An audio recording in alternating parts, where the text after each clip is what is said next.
What's up, YouTube? Cheers. Today,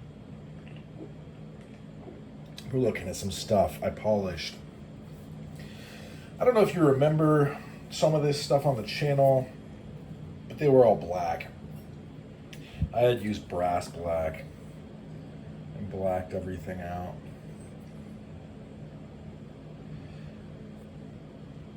But because I want to use them more, none of the brass black was negative at all. I just, I don't know. I just figured maybe like having them shiny and new would help.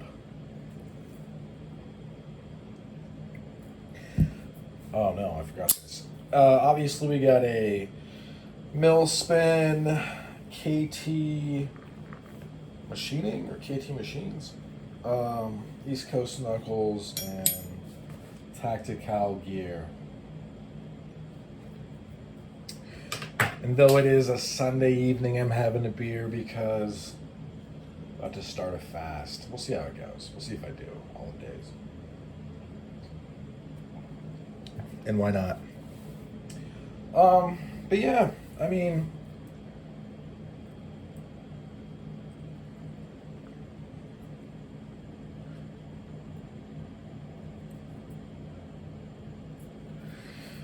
I think that sometimes it would help to black out. Like some pieces I'm gonna leave blacked out, like I have.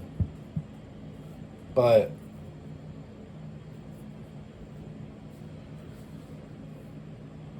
I also use this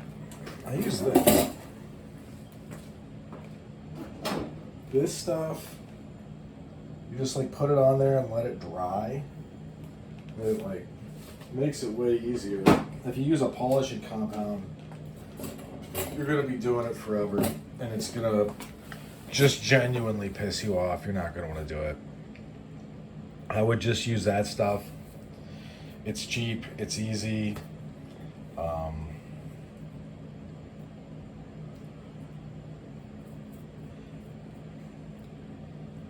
It's a great piece.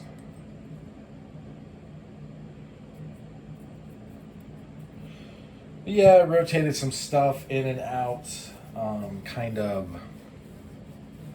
put more stuff up, basically, honestly. Not because, I'll bust out some of it to carry and stuff. It's just that my living situation right now, I don't plan on moving. It's just that there's transients, and they're letting themselves into another place in this apartment complex because all the doors open to the outside of the complex, like it's a motel or something. And it's not a motel though. And yeah, well, they've stopped, and that's good.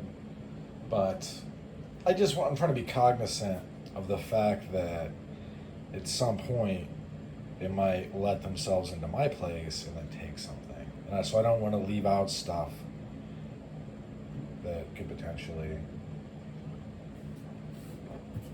be used against myself or another person.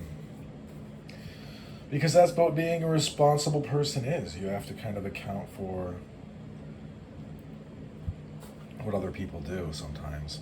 At least in that respect, because I have to put stuff under lock and key, basically. Anyway, I do think that these being polished instead of looking like dirty pennies will get them in the pocket more. This especially. Also because I like how the edges on this were done.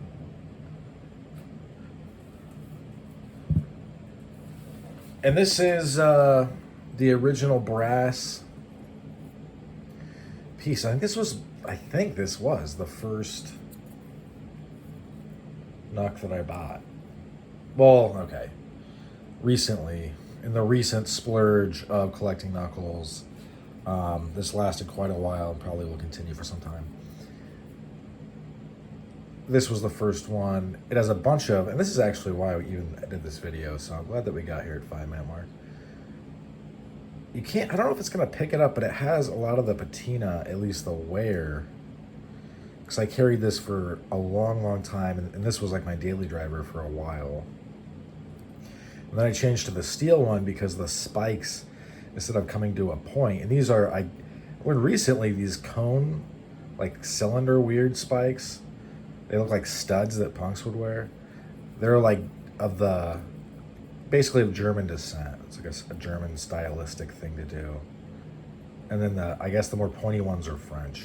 Just learned that. Isn't that neat? Isn't that neat to know?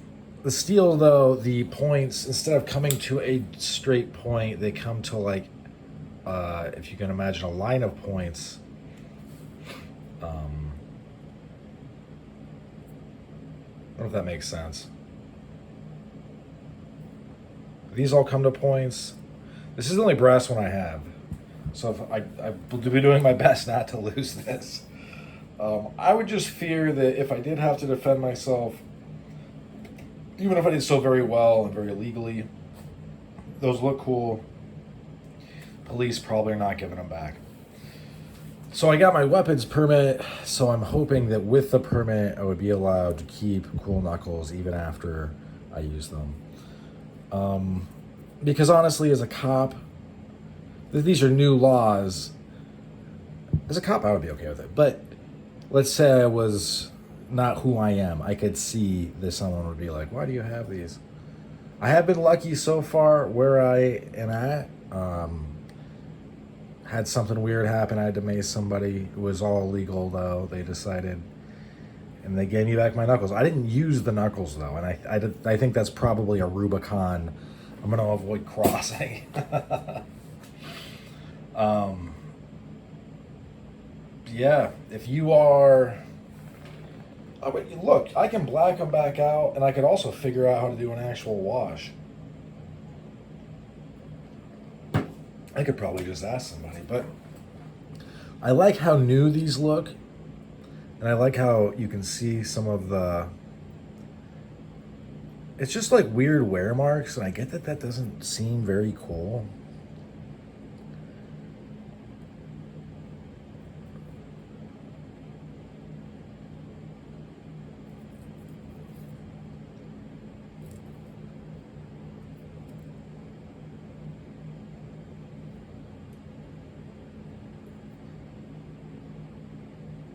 I don't think these were tumbled. You can tell the steel was tumble finished.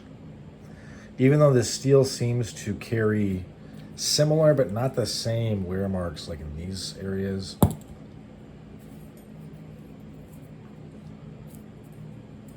I do wonder if these are brass. I wonder if the brass, the malleability, if it lends itself to kind of being resistant to some of the wear that the steel shows. I could just be totally wrong. I really like these guys. I actually like everything that's out here right now as daily drivers. That's why I polished them off. I like this one, honestly, because if a police officer never gave it back to me or I had to throw it away, I just don't... I don't know. I don't know why. I also like that, they come to these points. I think that's neat. This one is an obvious workhorse. But the stalls are pretty small. I have an extra one.